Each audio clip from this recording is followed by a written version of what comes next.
Good evening. This is Joe Green. I'm the head pastor of St. Paul Missionary Baptist Church located in Harrisburg, Pennsylvania. Also the founder of the 2019 movement, and I want to share a couple of thoughts with you. This series that I'm on is the Mind of God series, the Mind of God. And Oswald Chambers, who was a very famous theologian of the past, he wrote the book My Utmost for His Highest. It's a very great book of devotionals if you ever have a chance to look at it. Oswald Chambers. One of the quotes that he made that was so I thought was so poignant. Chambers said, "All Christians have the spirit of Christ, but not all Christians have the mind of Christ."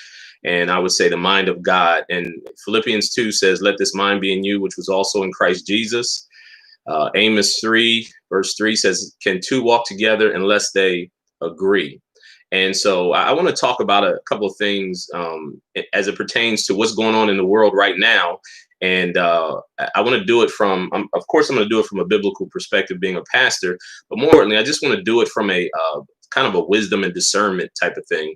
You know, there's a famous quote that says that those who don't learn from history are destined to repeat it. And because a lot of people don't have a historical perspective of what's going on now, a lot of people, I should say, not most, but a lot of people are interpreting it wrong. And, we who have the mind of God or the mind of Christ should be able to interpret things that are going on in the world from a different perspective. But most aren't doing that, most that I come across. And so I want to talk about some of the things that's going on. And just for the record, many of us should be alarmed. We should really be alarmed at the fact that they are of censorship, of suppressing information. You have to realize that, what is going on here is a battle, and the battle is not between Republican or Democrat, liberal or conservative. It's a battle of kingdoms. It's a battle of ideologies. And the two main kingdoms that are at war, as the Bible tells us, is the kingdom of God versus the kingdom of darkness, or the kingdom of this world. When you look at it from a natural perspective, it's the globalism versus the anti-globalists. And so, the powers that be, if you will, the internationalists or the globalists, if you will, they want to form a one world governmental system. And in order for them to do that, they have to fight against the sovereignty of individual nations. They have to destroy individual nations, and especially the United States. See, the United States right now is pretty much the last line of defense, keeping the globalists from promoting once and for all the one world governmental system. You know that the United States is the largest economy in the world and the most powerful military in the world. Now, when you look at China, China doesn't count. And the reason I'm going to say that, first of all, China's economy isn't quite as big as the United States economy. It's growing and it's catching us, but it's not as large.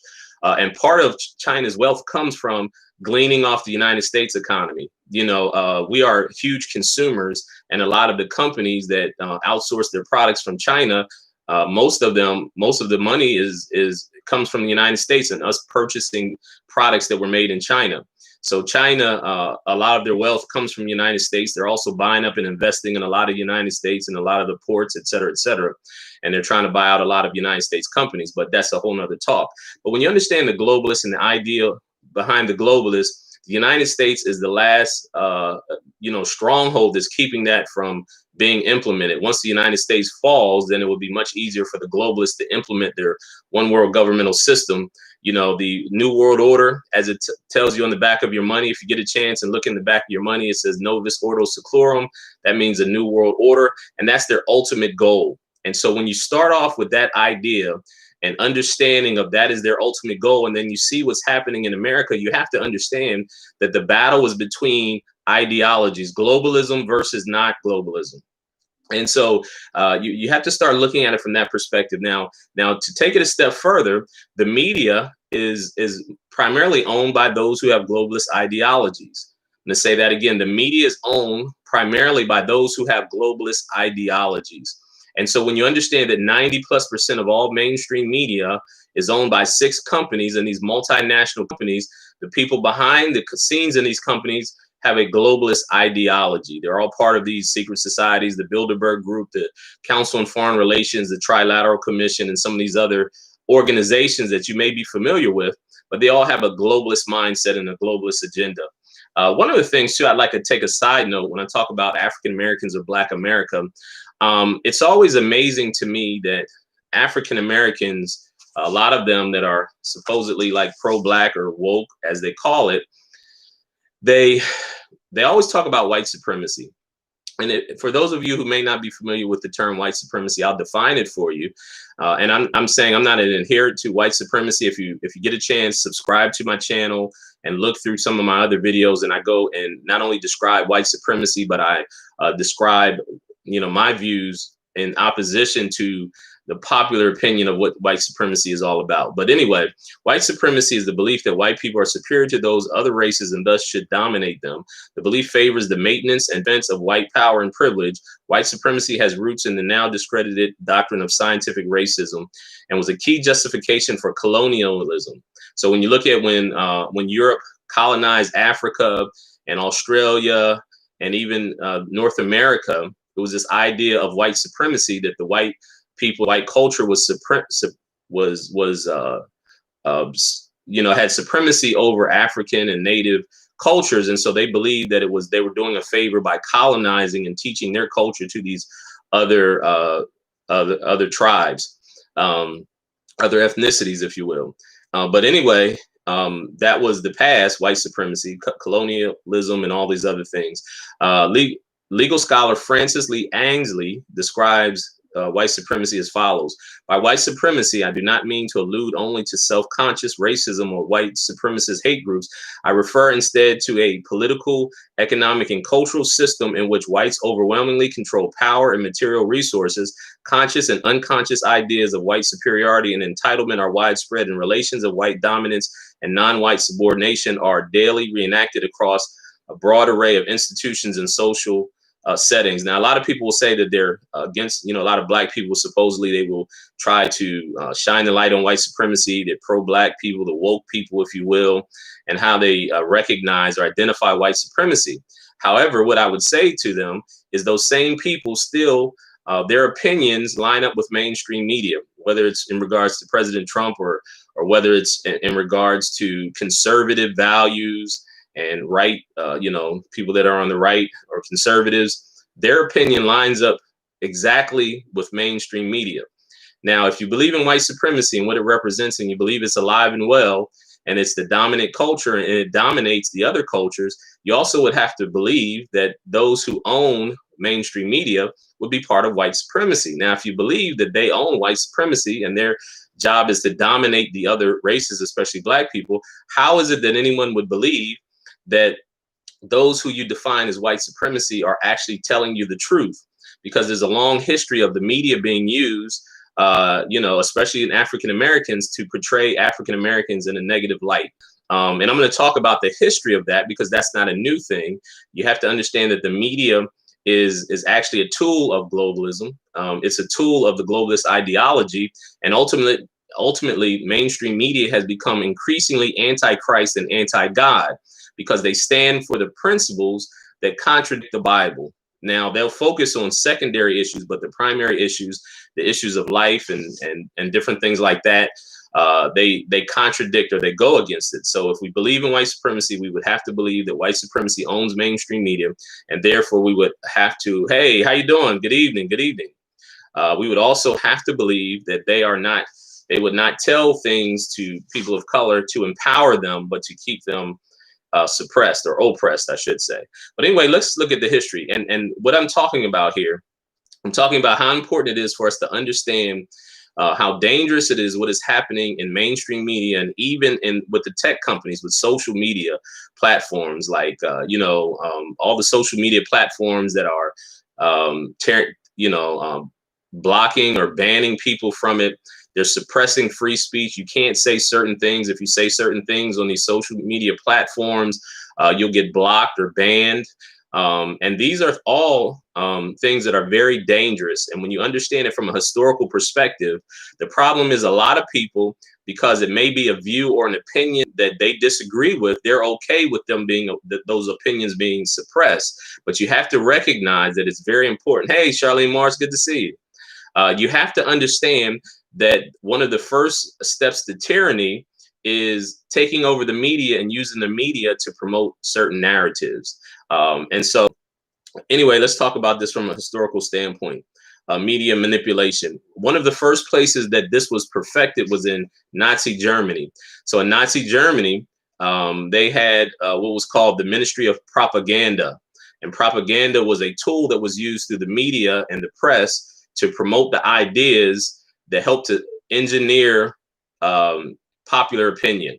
And so what happens is there are popular opinions that they were trying to promote, and so they used the media to help to shape the public opinion in that area. So in Germany and Nazi Germany, they began as a democracy, but they turned it into a one-party dictatorship. They by orchestrating a massive propaganda campaign to win the loyalty and cooperation of the Germans. The Nazi propaganda ministry, directed by Joseph Goebbels, took control of all forms of communication in Germany: newspapers, magazines, books, public meetings and rallies, art, music, movies, and radio. Viewpoints in any way threatening to the Nazi beliefs or to the regime were censored or eliminated from all media. So any idea or any thing that is stated that goes against the popular narrative was eliminated or suppressed, right? That's what's happening right now in social media. If you say something that goes against, they're even blocking and banning people. This is a form of suppression, and it's a violation of the First Amendment. See, the founding fathers understood how key it was to have freedom of speech, freedom of the press, and freedom of religion, and freedom to peacefully assemble. So all these were important because they recognize that if you take those away, that's the first step to tyranny. Because if you can control the media and you can control the narrative, then you help to sway public opinion. Malcolm X said something. He said the media was the most powerful entity on earth. He said because the media was so powerful, it can make an innocent man look guilty and a guilty man look innocent. And so you have to understand the power of the media, social media now. Social media wasn't around back then, but of course we know it's the same. When you look at Twitter or Facebook or all these other platforms, that's a form of media. And when they block and ban people, it's a form of suppression. Social engineering is a term that most people should realize or understand. Social engineering means that you are able to take and to shape popular opinion. See, this goes back to the time first you had these violent revolts in Europe, and like the Russian Revolution and the Chinese, when the communists took over, they were violent, bloody revolutions, I think in Italy and France and some of these other things. So the power structure, the globalists started to say, how can we have a revolution, but we have a revolution in which the people comply with what we want, our ideas, without having any bloodshed or violence. And so they came up with this idea of social engineering. There was a place called the Frankfurt School in Germany, if you get a chance to research that. But they came up with these think tanks, and they came up with a way of how to social engineer or to change or shape public opinion. If you get a chance to read George Orwell, some of you are probably familiar with George Orwell's book 1984. And George Orwell's book 1984 talks about it. It talks about a society that becomes very oppressive. And one of the ways that that happens is a thing called newspeak. They called it newspeak. And the purpose of newspeak is to reduce the meaning of language, and thus antonyms, synonyms, and so are obsolete and unnecessary part of the language. The opposite of good was ungood and cold was uncold. The language is simplified to the point where the party controls what you say and to a certain extent what you think. It goes without saying the language shapes our thoughts, but can it be used to manipulate and control our minds? Absolutely, yes. And so when they control the language, they control your thoughts. And they use the media, and they would ban certain languages or certain words, which is where you get what is called political correctness. Political correctness came from these think tanks and the social engineering idea that they would tell you what was proper to say and what wasn't. And so social engineering is also used to frame and to shape public opinion and to tell you what to think, because if you can control language, you can shape thoughts. Language shapes our thoughts. So when you shape language, you shape the people's thoughts. Now, that's not 100% true, but for the most part. So you do have individuals that can think out the box or think for themselves. But if you look at popular, what's known as popular culture, that was a term that they phrased because popular culture sends a signal to other people that, hey, everybody else feels the same way.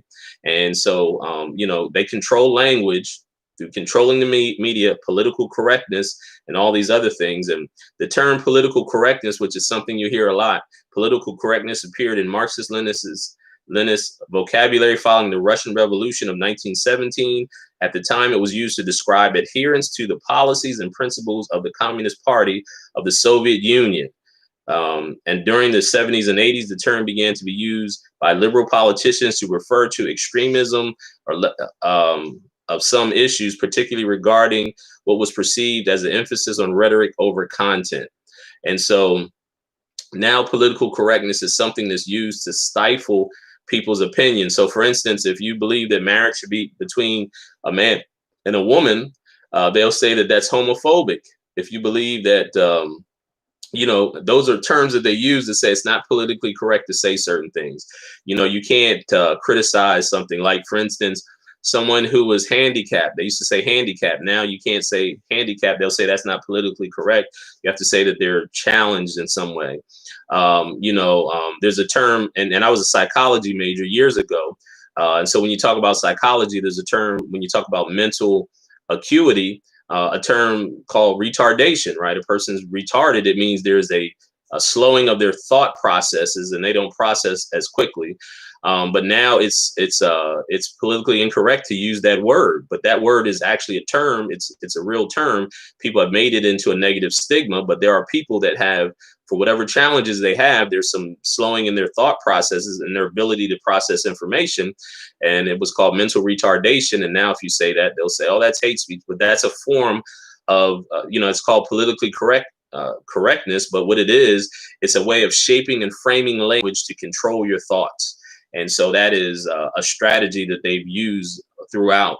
But I say all that to say that we have to come to a place where we're not just believing the narrative that we're given, because when you look at things from a historical perspective, you will know how dangerous it is when they start to censor things and censor people and to keep people's voices stifled, because that is the first step to a totalitarian government. So it shouldn't matter whether or not you agree or disagree with the person whose voice is getting stifled, because eventually it will come back to you. Eventually it comes back to you. A lot of times people aren't concerned with things when it doesn't directly affect them, but you have to understand things like what we're talking here ultimately will affect you. It will affect your family. Even if you think, well, I'm not going to be around by the time this thing fully comes full circle, but understand that you have children or grandchildren, that whatever you fail to fight against, whatever wrongs that you fail to fight against, it will be, twice as oppressive for them. And it'll be twice as difficult for them. So even if you don't care about it for yourself, care about it for those generations that come. Because if you don't fight for liberty and freedom and fight for our God-given rights, then ultimately our rights will be gone. Because history will tell you, when governmental entities take away individual rights and liberties, they very few times will they give it back. So anyway, this is part one of the Mind of God. And this has been Joe Green. Stay tuned for more parts of this. Please subscribe to my channel, like and share. There's a lot of good information, and I think it's so important for us to be able to discern what we see around us and don't just take mainstream media's word for what is going on, when we understand that historically mainstream media has been a tool through propaganda, has been a tool to shape public opinion in a way to get us to accept, literally to accept bondage and oppression, right? They say that they can't impose bondage and oppression over you and taking away your rights by force, but they can convince you to give them up willingly. It's a better proposition for them, but it's a worse proposition for us. Until next time, peace and blessings to you. Shalom, shalom.